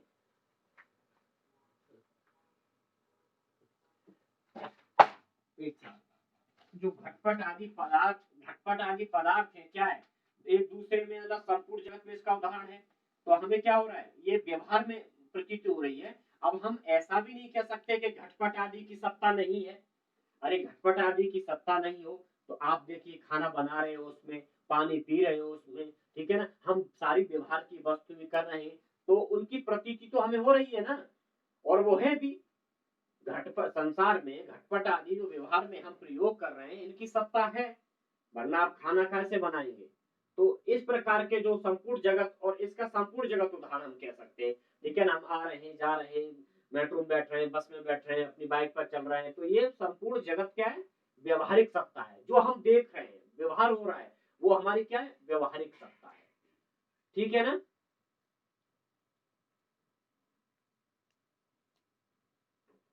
प्रतिभाषिक, जैसे प्रतिभाषिक सत्ता है, प्रतिभाषिक सत्ता की अपेक्षा इसका जो है ज्ञान हमें लंबे समय तक रहता है, ठीक है ना।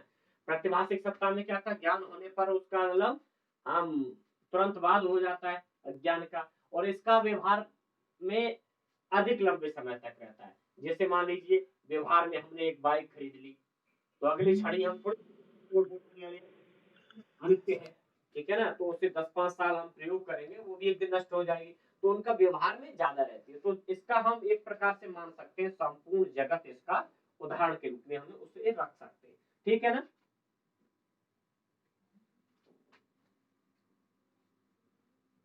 लक्ष्मी समझ में आया, क्या क्या है बताइए व्यवहारिक सत्ता।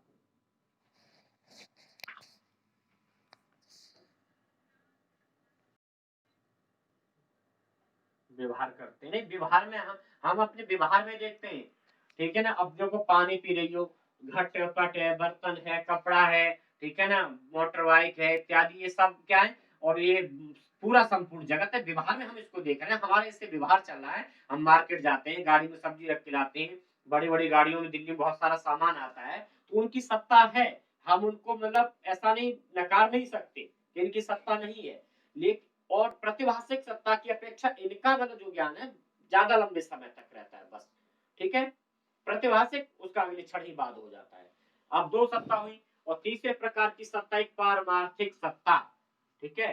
पारमार्थिक सत्ता क्या होती है, वेदांत दर्शन के अनुसार यह पूर्णतया सत्य और शाश्वत है, ठीक है ना। भूत भविष्य एवं वर्तमान तीनों कालों में इसका अस्तित्व विद्यमान रहता है। जो मतलब किसकी सत्ता है, वो पारमार्थिक सत्ता, जिसका भूत वर्तमान भविष्य में मतलब क्या रहता है, तीनों कालों में उसका अस्तित्व रहता है, अस्तित्व उसका विद्यमान है, वो है ब्रह्म की सत्ता। इसलिए इसे क्या कहा, पारमार्थिक सत्ता, ठीक है। जो ब्रह्म की सत्ता होता है उसकी सत्ता रहेगी, वो परमार्थिक सत्ता है। और वेदांत में 3 प्रकार की सत्ताओं की चर्चा की गई है।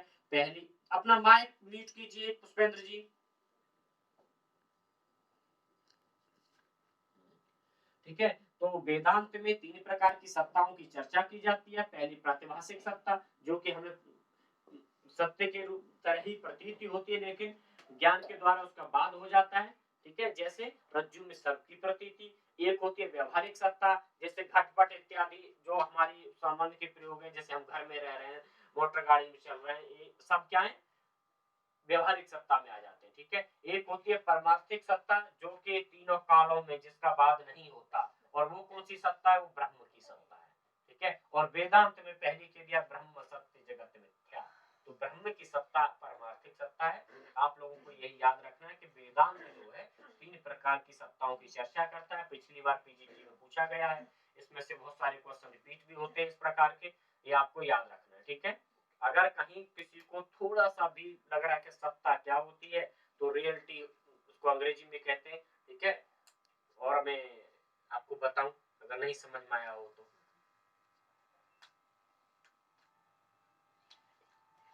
बताइए पुष्पेंद्र जी। हाँ सत्येंद्र जी बोलिए, क्या बोल रहे हैं। समाधि के अंग हैं, ठीक है ना। फिर उसमें भी निर्विक समाधि के 4 विघ्न हैं, वो भी हम इसमें करेंगे, ठीक है ना। तो ये आगे का मैं कल करूंगा। आप में से कौन मुझे बताएगा अब तक हमने क्या क्या पढ़ा है यहाँ पर। लक्ष्मी तो अभी आई, लक्ष्मी को छोड़ करके सत्येंद्र जी आप बताइए शुरू से वेदांत में हमने क्या क्या पढ़ा और आप लोगों को कितना मतलब ऐसे याद रहता है। प्रश्न था।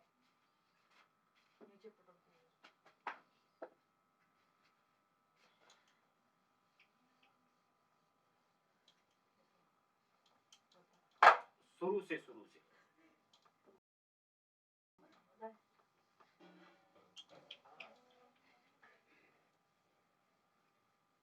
क्या क्या पुष्पेंद्र।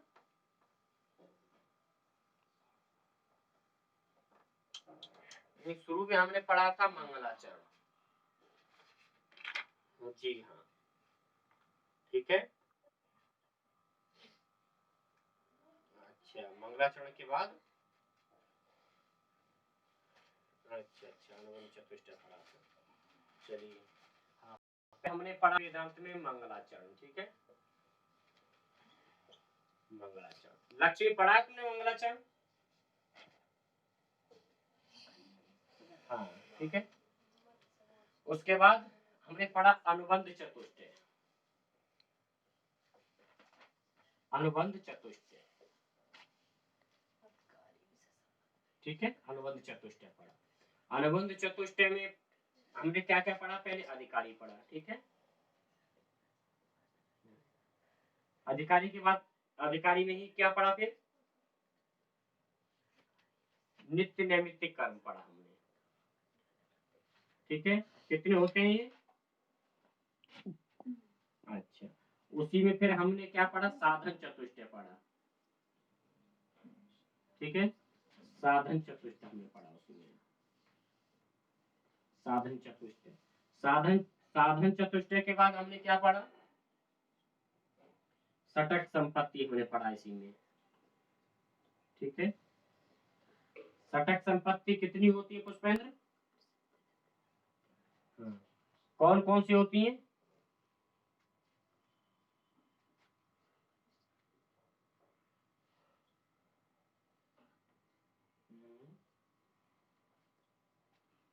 शम दम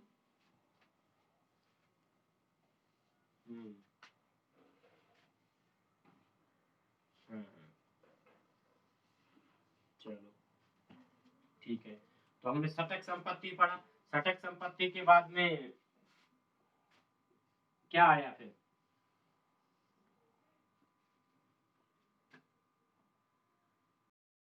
हमने पढ़ा मुमुक्षुत्व, ठीक है ना।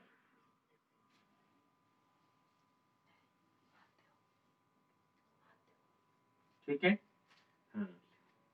उसके बाद हमने पढ़ा क्या, विषय, ठीक है।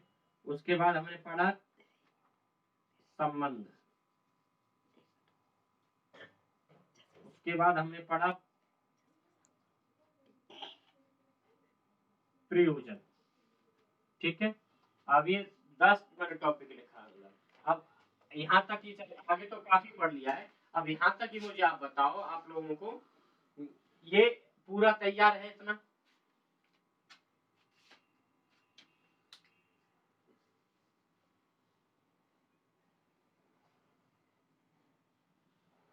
बोलिए।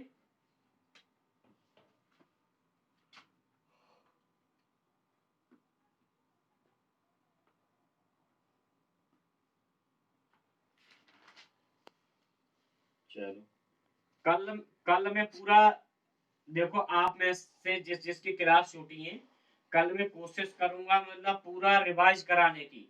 तो कृपया करके कल क्लास को मतलब पूरा समय से करें और पूरी क्लास करें, ठीक है ना। Pushpendra mike mike mike mute करो पहले अपना। पुष्पेंद्र,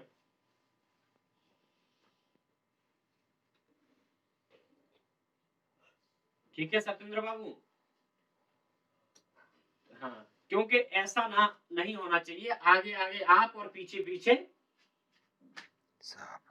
हाँ, और उसका कोई बहुत फायदा नहीं निकलता। देखिए मैं इतनी बार रिपीट करता हूँ कि मुझे लगता है आपको 50% तो यही याद हो जाना चाहिए, करता नहीं करता है मतलब।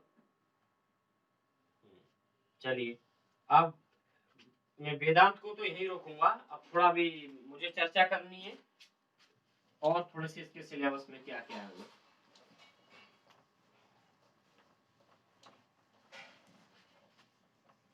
हाँ हाँ हाँ, ठीक ठीक ठीक, बिल्कुल भेजूंगा।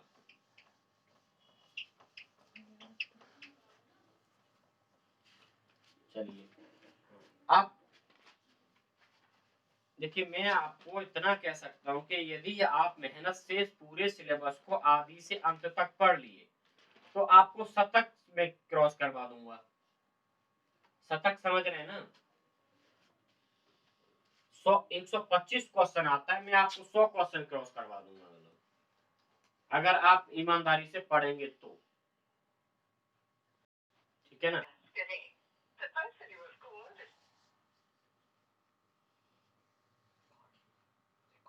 ठीक है ना,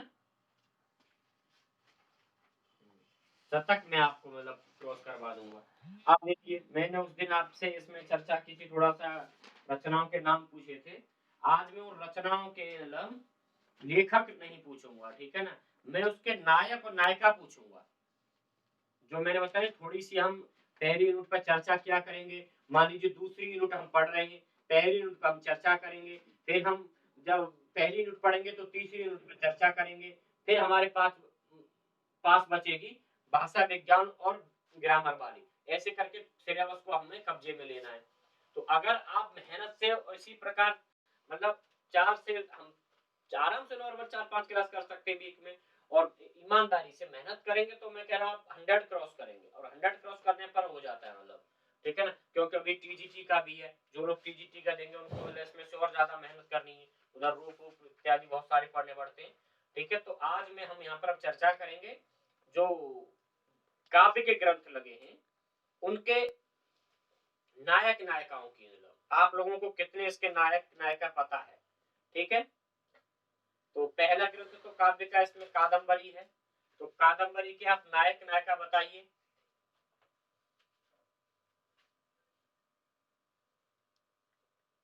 ये क्या बोला आपने, कादम्बरी नायिका और चंद्रापीठ नायिका है वो, अच्छा चंद्रापीठ नायक है, ठीक है बहुत अच्छा। वही तो पुष्पन जल्दी करते हो ना एकदम से, जल्दी का काम क्या कहते हैं गांव में पता है।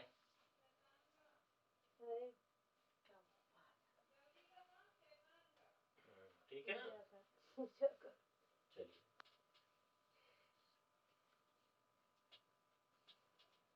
चलिए चलिए। हाँ, अब आप बताइए मृच्छकटिकम के नायक नायिका कौन बताएगा।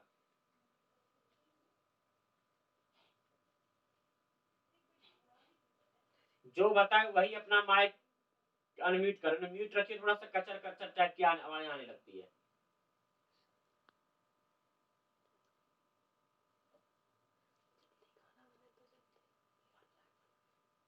मृच्छकटिकम के नायक नायिका कौन बताएगा। चारुदत्त नायक है, और नायिका कौन है।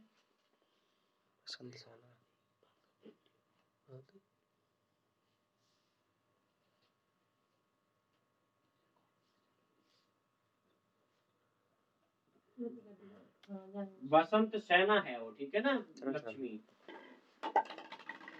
ठीक है। चारुदत्त नायक है और नायिका बसंत सेना है। चलिए गणिका है एक वो, चलिए बहुत अच्छी।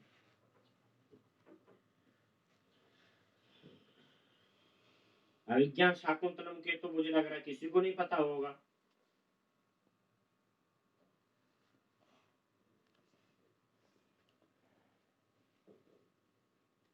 ठीक है ना, ये तो जो संस्कृत नहीं पढ़ते हैं ना उनको भी पता होता है। शिशुपाल वधम का नायक कौन है?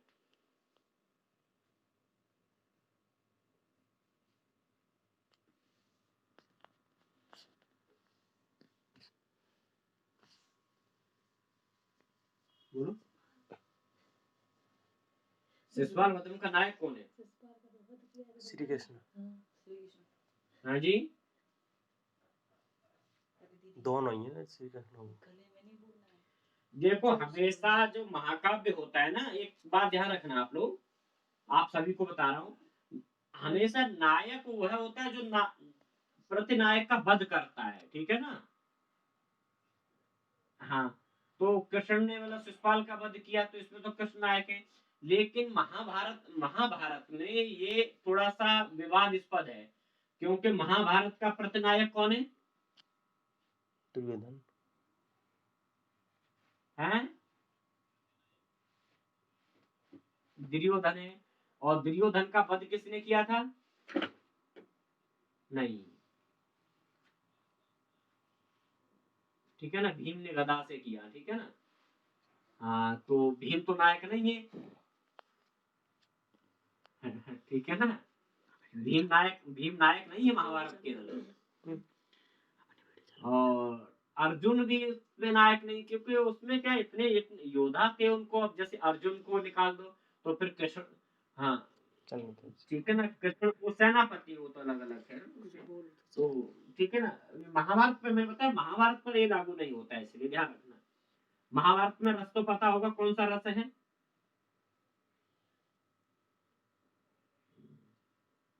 और मेरे विद्यार्थियों और बताओ कौन सा रस है? शांत। हैं?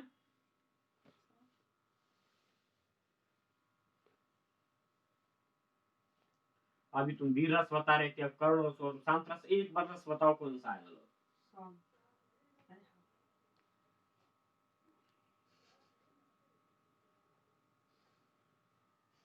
शांत रस है, ठीक है।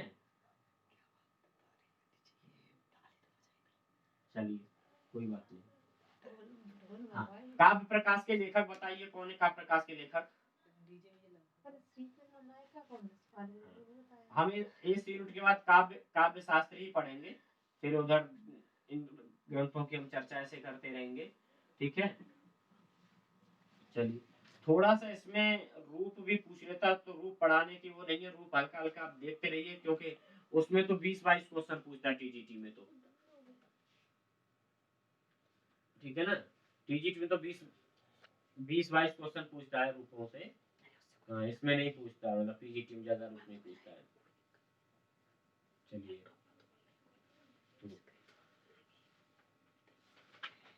कल वेदांत सारकों में पूरा रिवाइज कराऊंगा, ठीक है। तो कोशिश करना आप क्लास को ना छोड़े तो बहुत अच्छा रहेगा, छोड़े तो उससे भी अच्छा रहेगा, क्योंकि फिर पढ़ना नहीं पड़ेगा, एकदम फ्रेश माइंड रहेगा, ठीक है। और सीरियसली तैयारी करनी है तो सीरियस होकर के ही पढ़िए। कल मैं वेदांत को करा के पूरा आपको एकदम पूरा पीडीएफ भेजूंगा, और पीडीएफ के बाद आपको 2-3 दिन दूंगा मैं अच्छे से तैयार करने के लिए, और क्वेश्चन पूछूंगा मैं उसमें से फिर 50, ठीक है। क्वेश्चन पूछूंगा उसमें से मैं आपको 50। हाँ, और अगर अच्छे से वेदांत सार के 50 क्वेश्चन करेंगे, फिर और एक टेस्ट लेंगे, उसमें से और 50 पूछेंगे, 100 क्वेश्चन पूछेंगे, 5-7 क्वेश्चन ही पूछेगा, क्योंकि 3 किताबें, 10 पूछ लेगा ज्यादा से नई किताब से, तो आपको ज्यादा परेशानी नहीं आएगी, ठीक है ना। तो कल फिर क्लास करेंगे अब, है। हाँ, क्योंकि वो 7:30 से, ठीक है, 7:30 ज्वाइन कर लोगे ना? ठीक है, 7:30 से 9:30 कर लेंगे, कोई नहीं। हाँ ठीक है ना, ये सब पढ़ते रहना, मतलब ठीक है, ठीक।